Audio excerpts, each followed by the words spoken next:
Hello, this is the Fraud Prevention Department. I'm calling because we detected unusual activity linked to your account earlier today. Unusual activity?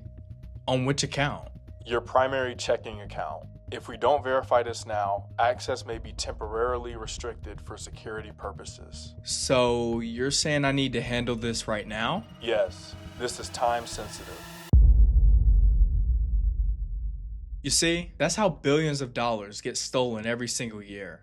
Not through hacking, but through conversation. Today, I'm taking you through call centers that scam billions from across the world. This video will tell you how they manipulate people emotionally, why it works so well, and how to protect you and your family so that you never fall for it. Everyone says that they're safe until it happens to someone that they love. Think of a parent, a grandparent, a coworker, or even themselves. Not through hacking, not through force, just through conversation. So the real question isn't, how do people fall for it? The real question is, how do these call centers get so good at making smart people panic, trust, and comply? Because once you understand that, you'll stop thinking of scams as stupidity. You'll start seeing what they actually are. Psychological warfare. First, let's pull back the curtain and understand common types of call center scams. While the stories change, the structure stays the same. Number one, tech support scams. They convince people that their computer is affected and then charge them thousands of dollars to fix something that was never broken. Number two, government scams. They threaten legal action unless an immediate payment is made through wire transfers or gift cards. Number three, investment scams. They promise guaranteed returns or crypto opportunities that doesn't really exist in the first place. If it seems too good to be true, it probably is. Number four, lottery and prize scams. They claim that you've won money, but require upfront fees before you collect anything. It's different scripts, but same manipulation. Okay, so now that you know what type of call center scams there are, you should know how these work behind the scenes. Most call center scams follow the same basic structure, no matter where the call originates from or what accent the person on the other line is using. It usually begins with an unexpected call from an unfamiliar number. First, the caller introduces themselves with a title that immediately signals authority, whether that's a government agency, a bank, a tech support department, or an investment firm. Here's the thing.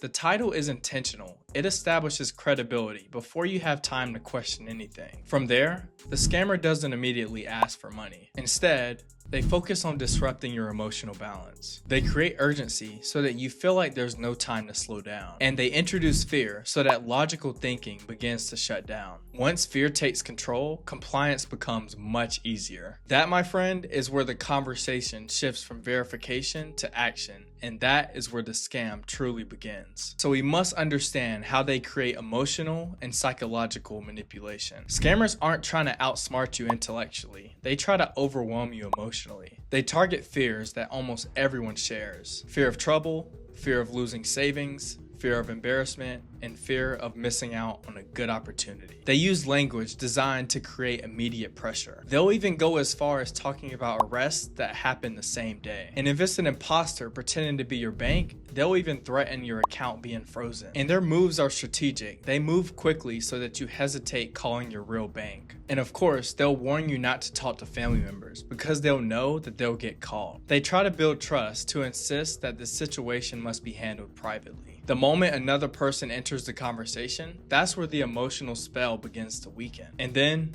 the scam falls apart. Let's take you inside of the call centers. People don't realize that these scams are not ran by individuals working alone. They are run by businesses with entire teams. Many of these call centers employ hundreds of people that are making thousands of calls each and every day. New recruiters are trained using scripts, role-playing exercises, and then performance targets. They practice accents, rehearse emotional responses, and learn how to guide conversations to specific outcomes. Agents are trained to stay calm when the victim begins to feel anxious. Supervisors often listen in on calls to provide real-time feedback, basically helping agents adjust their tone and strategy as the conversation unfolds. This isn't random crime. It's organized fraud built on customer service principles. This also reminds me of this video above about how Zelle criminals use this same psychology to manipulate their victims. You should check it out because it helps complement this section of the video.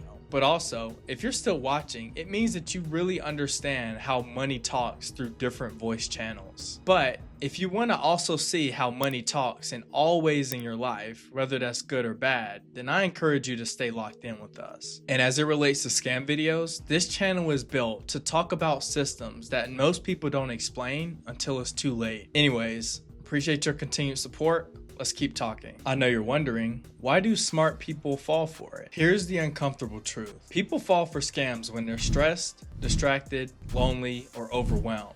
Not when they're unintelligent. Scammers know this. That's why they call during work hours, holidays, tax season, and market volatility. They strike when your guard is down and defenses are low. Unfortunately, afterward, shame keeps a lot of victims silent. And that silence is what allows these scams to keep growing. Red flags you should never ignore. There are certain signs that you should end the call immediately. Number 1, any unsolicited contact about money or legal trouble that should initiate concern. Number 2, urgent threats demanding immediate attention. Number 3, requests for gift cards, cryptocurrency, or wire transfers. Those are almost never legit. And number 4, any instruction to keep a call secret is a red flag. No real institution operates this way. If pressure is high and verification is discouraged, it's a scam. How to protect yourself and your family. Protection starts with slowing down. Hang up the phone, call the institution directly using a verified number, and talk to someone you trust before taking action. Use call blocking apps or contact your carrier directly to do this. And then report scam attempts to local government agencies. And more importantly, talk to family, especially parents and grandparents that are more vulnerable to this scam. Awareness is the strongest defense. Now let's wrap this up with authorities. Are they doing anything? Yes, but it's complicated. Law enforcement agencies across the United States and Europe are working with banks, telecom companies, and government agencies to shut these operations down. Some call centers have been raided and some networks dismantled. But as long as money moves quickly and fear works instantly, the new operations are replacing the old ones. This is a global problem